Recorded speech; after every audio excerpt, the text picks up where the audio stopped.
Wake Me, Shake Me. Right here with the Blues Project. Reunited at long last in 1973. Live in Central Park, right here. Can you dig it?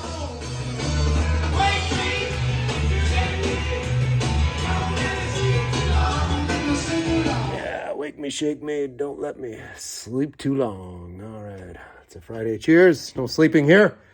No sleep for you. All right. Oh, God, chasing this across the floor. All right. Anyway, let's get over here. All right. So, a couple things going on. I don't need these spare glasses. I've got a pair of glasses on my head. So anyway, right here, like I said, kicking things off today with the Blues Project. I'm a huge fan. I have all their stuff, including this live one. Project here initially with Al Cooper in the band. He left after, I think, the first or second release. Started in Greenwich Village, New York City, mid-60s. And they actually have that live Cafe A Go-Go. That's worth seeking out. So just really good psych blues. If you didn't get the wind of that by that opening cut. Wake Me, Shake Me right there. And then right there on the that side there kicked off with a brilliant version of Donovan's Catch the Wind, leading right into Wake Me, Shake Me. The band centered right around lead guitarist and vocalist Danny Kelb with that rather unfortunate haircut, but how can I criticize, right? Anyway, really wicked stuff. If you like psych, you like blues, it's all here. It's on the menu here, and this is a double LP set right here in Central Park. Really, really good. That's a $10 record if you find one in good shape. Get after it. All right, Colton, hold on one sec, buddy. There's some shots of the band. There's crazy Al Cooper down there on the keys, right there, doing it. So anyway, it's as it turns out. No, Colton, don't eat that, man. No, God damn it, Colton. Jeez, he's on fire today, man. Eating stuff, cardboard, stainless steel. Tried to eat a piece of cutlery earlier. Oh, God. Here we go with the Utica Club, firing it up on a Friday. Cheers to you. All right. So it's contest time, not low-end thread. There's a couple of contests this Friday, that's right. Prizes are flying around. It's really great. First one here, got Josh over here at the Flipside. And it's Flipside with JC is what he calls the channel. I met Josh not this summer, the year before when we were still living in Boston. I had the first annual party. And Josh came up there with his wife, Michelle. And there he is right there in the back. There he is with his hat, trademark hat. He's wearing one right here in this video, right here. And so anyway, he's having a contest. I've never seen a more simple contest. There's some other cool dudes in the vinyl community. You see them, you know them. Anyway, Josh, his contest is really simple. I'll leave a link in the description, of course. You really don't have to do anything except go over and subscribe to his channel and also subscribe to the All Sinners channel. So, God, the guy's name escapes me. He owns Purchase Street Records down there in the South Shore of Boston. He'd show up at record shows, and I bought a bunch of stuff from him. God, the name escapes me. Terrible. Anyway, good friend of Josh's, and I think Josh works at the store a bit there too. So Josh just wants us to subscribe to the All Sinners channel. There they are with this new album, and that's the prize, a sealed copy that he's holding in his hand right there of All Sinners. So get over there. JC at the Flipside. He's at a measly 33.4 million subscribers. Let's get him to 33.5. You can do it. So just get over. That's a simple contest. No questions, no work. Same can't be said for this guy. Where is he? Where is he? I had all this stuff all laid out. Let's see here. Oh, here he is. Yeah. It's Americana Sam. That's Sam St. John. There he is. He's saying, let's do this contest. Bam. Right? Guns blazing. Get in here with these 5 questions or prompts. And he's celebrating 5 years. So good on you, Sam. Sam was one of the early channels that I started to watch. Discovered him through mutual friends. We're all friends now. It's great. And he's just celebrating 5 years. So hopefully, and he got married this summer. He got married on the same day as my party. That was that for coolness, right? Anyway, Sam, hope you and Mrs. Sam St. John come on up to Buffalo next summer. And we'll celebrate 6 years in the vinyl community. What the hell, right? So anyway, he's got 5 questions here. I've got them pinned here to my high-end tripod. Let's see what we got here. So show, where the hell are the records yet? Get them around here. Show an active artist who hasn't released an album in 5 or more years. This is harder than you think, right? Because it's easy to go after the the legacy bands, right, that are still out on tour. I thought Journey maybe, right? No, it turns out they did do an album with that Almeida guy. So they were off the list. So I made it easy. I looked. I knew they were still active because they were doing one more farewell tour, and they were doing it this summer. That's right. Roger Daltrey and Pete Townsend, founding members. That's all that's left. And it's The Kids Are All Right soundtrack. So the two of them, and I think Zach Starkey was going to play drums, and then they fired him, and then they didn't fire him. I don't even know how it went. I saw them on their farewell tour in 1989. So it's been a long goodbye. That was at the Canadian National Exhibition Grounds for Embryonic. He goes there probably all the time in the summer. So that farewell tour in 1989. So there's a band, an active artist who hasn't released an album in 5 or more years. Turns out their last release, they actually did put an album out in 2019. I wasn't even aware of it. Checked out on The Who a long time ago, but still, incredible band. All right, show a 5th album in an artist's discography. All right, well, there's the debut, boy. Here's the follow-up, October. Here's the 3rd one, War. Technically not a studio album, a live album, Under a Blood Red Sky, recorded at Red Rocks in Colorado.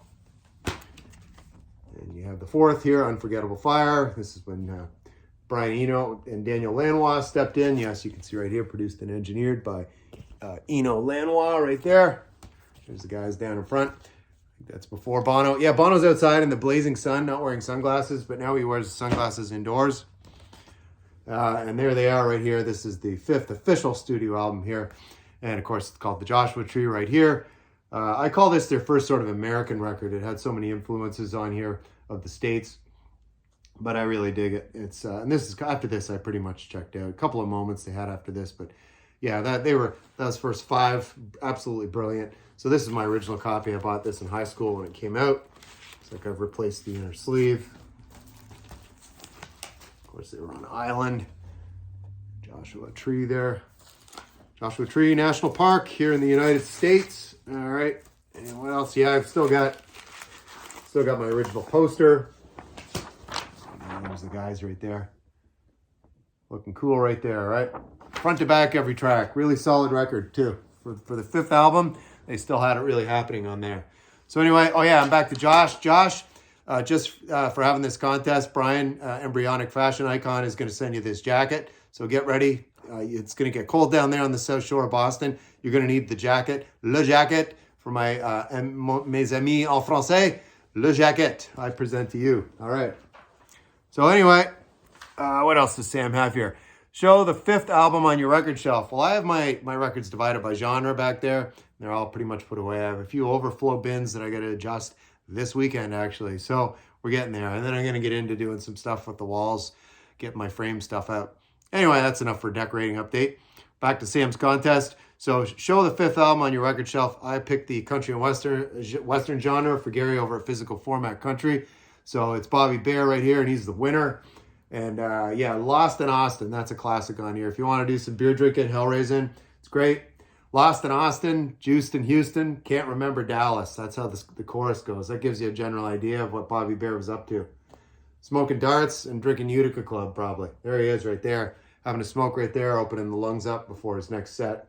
And yeah, another funny one on here, Bald-Headed Woman. That's a Shel Silverstein, kind of a novelty tune, but good nonetheless. So that's the 5th on the shelf right there in the country genre.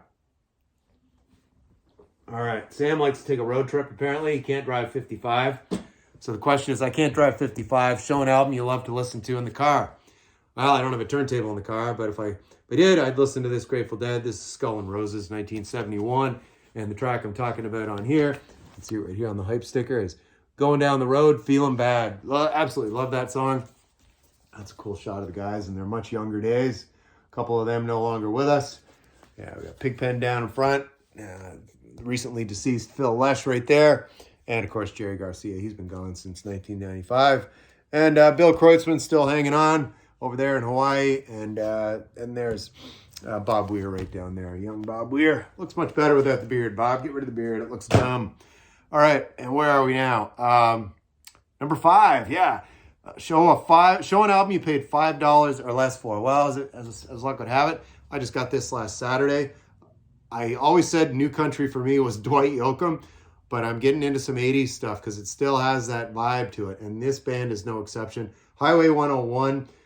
This was a $4 record. I got this at Revolver. Mint copy. Absolutely outstanding. The lead singer here, the band was actually framed around her, Paulette Carlson. There she is. Record label put these session guys with her. And anyway, there they are. This guy rocking the bolo tie. These other two guys look like they could be in a rock and roll band. Cool jacket on that guy right there. But yeah, she almost sounds like Maria Key from Lone Justice, if you know that at all, that band. But anyway, just really great, solid record. Jack over at Vinyl Martini, I know he likes the country and western too. And Jack, if you see any Highway 101, dig it. This is their first album. It's self-titled. Whiskey If You're a Woman, Cry, Cry, Cry, and Somewhere Tonight. I mean, but every track on this is great. I've listened to this 3 times now. I love it. It's great. That's a $4 record. So that's it for Sam St. John. Sam, as well, bonus prize for you. And Sam's actually giving away a $50,000 gift card for Amazon, so that's very generous. So that'll help in my push to, when I push to a quadrillion subscribers in January. I'm going for big numbers. We got to do it, Sam. So it's Americana Sam featuring Le Jacket. He's down there in Virginia. It gets cold down there at night, man. So he needs Le Jacket, right? Room in there for 2, Sam. You and Mrs. Sam St. John could wear Le Jacket probably at once. All right. And then what else we got here? Oh, yeah. Another guy. Another shout out. I'm doing this, Randy. I'm giving you a shout out. This is my friend Randy. He's from the Lion's Den. Lyin''S. Lyin', like he's lying. Lying all the time, Randy. You better not be lying this time, though. He said he's going to put some content out on his channel, and that's the Lion's Den. So keep your eyes out for that. Lyin''S. Den. That's this guy, Randy. I work with him. He's a quality engineer, and he's a quality guy. And just for that, he's actually purchased a Le Jacket from Embryonic Brian. He met him because guess what? Yeah, Randy, he was at the party in July, and there he is telling everybody all the bands he hates. There's Gary and Shock. And there's Emma, yeah, she's just like coming undone. Randy hates the Rolling Stones, Led Zeppelin, certain forms of Black Sabbath, any of them, in fact, including Ozzy Osbourne. He's very particular, but he has a strange affection for Lionel Richie. So come to the party next summer and meet Randy. He's purely eclectic. He told me the other day, he says, my wife thinks I'm eclectic. And I said, Randy, she meant to say you're electric. So anyway, get over there. There he is. It's Randy hanging out with the group right there. See, they all can't wait to see Randy next summer. So here they are together again. Hi, everybody. It's me, Randy. Randy has a cool Western New York accent. So anyway, what else? Oh, yeah. So over here, I was doing a little unpacking. I've got this crappy little TV out and my little DVD player. That was a box of DVDs. Allman Brothers Live at Great Woods. Widespread Panic Live.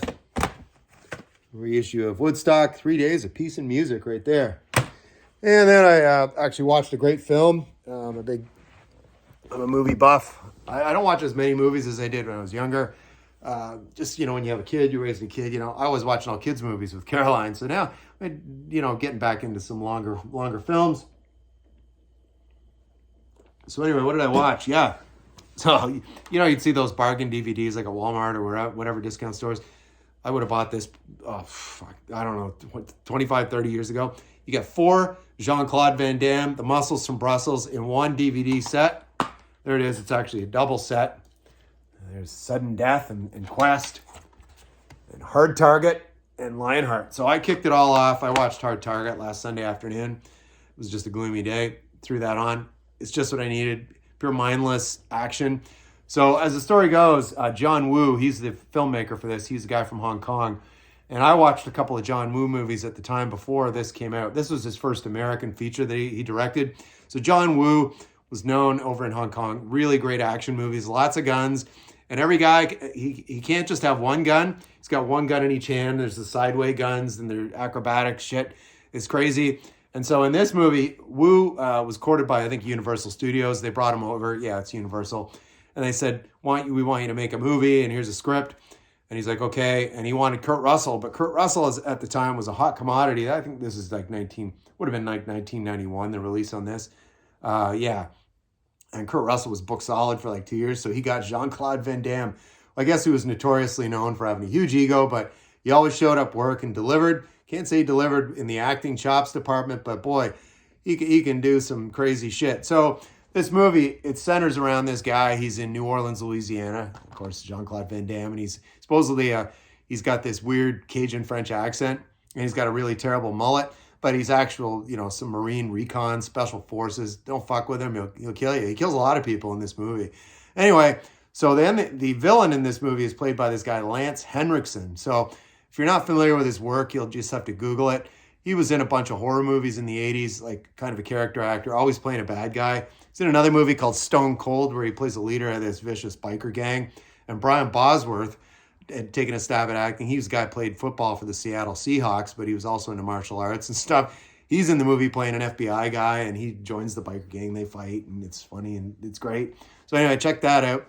But anyway, back to Hard Target. So Hard Target, Lance Henriksen is this really creepy guy, service to the billionaires that have nothing to do with their money, but come around and try to shoot people. So they basically are hunting homeless people, like, and crazy shit like this. So they think that Van Damme is just this homeless guy. So they're chasing him eventually, and they chase him to this. Of course, Roger Ebert, the great film critic, said the warehouse, the steam warehouse, where there's just steam and nothing. It doesn't look like they make anything in this factory except steam. But then they fight and film action movies. So that's where they film. The last 20 minutes is in the steam warehouse, I would call it, really. And so Van Damme, he fights like 30 guys.